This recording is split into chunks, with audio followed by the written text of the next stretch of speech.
Sabi ko, oo, kasi magligpit pa. Naku, sa'yo din. Ganun. Kung magligpit pa, ngayon, ipakuha mo yung santa. Sino mag-akyat doon? Hindi naman pwede mag-akyat doon. Dagat juga, ang ganda tingnan dyan. Nga, binidyo ko nga eh. Akala mo simentado, yung pala dagat. Dagat siya.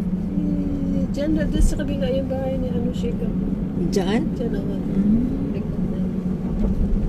Ang ganda tingnan, no?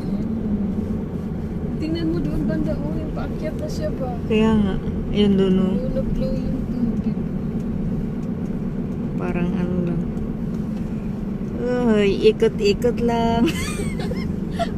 Ubus yung gasolina. Sinayang ng madaming gasolina.